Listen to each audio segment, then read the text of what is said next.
Before you order bees, check for local restrictions or guidelines on where you can keep bees and how many hives you can have. Some HOAs may not allow bees, and even if you're allowed, it's still a good idea to check with your neighbors just as a courtesy. If you or someone in your household has never been stung by a bee before, you should talk with your medical provider first to see about an allergy test. Although severe allergic reactions to bee stings are uncommon, it's important to be aware of the risks. As with any hobby, do some research and educate yourself prior to investing. You can enroll in a local beekeeping course for beginners, or an online course like Beekeeping in the Mountain West from CSU Extension. Hives should be at least 25 feet away from homes in a location with either full or partial sun. Avoid complete shade, as this can keep the hive too cool, especially in Colorado. Choose an area with dry ground and protection from high winds. Place hives at least 6 feet apart from one another, ideally on stands rather than directly on the ground. Bees need access to about 3 acres of flowering habitat from April to September. Of course, some areas of Colorado don't have this, so you'll need to provide sugar water for supplemental nutrition. Use a 1-to-1 ratio in spring and a 2-to-1 ratio in fall, which helps bees increase their winter honey reserves. For more information, check out the fact sheet Feeding Bees in Colorado from CSU Extension.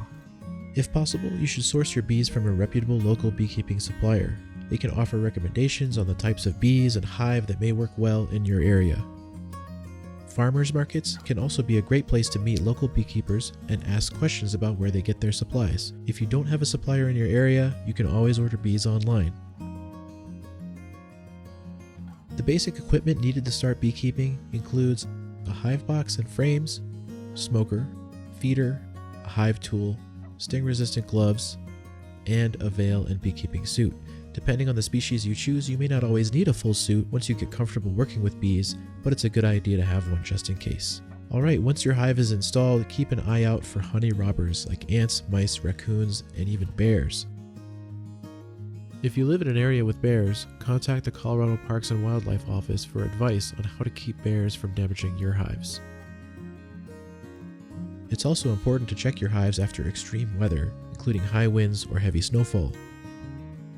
Honeybees are unfortunately susceptible to a variety of diseases and parasites, including varroa mites, nosema, foul brood, and shock brood. For more information on these, check out the Integrated Hive Management for Colorado Beekeepers Guide from CSU Extension. Finally, successful beekeepers continue learning and stay up to date with current information. Increase both your success and enjoyment of this hobby by seeking out learning opportunities whenever you can. To start learning today, check out the new online beekeeping course from CSU Extension.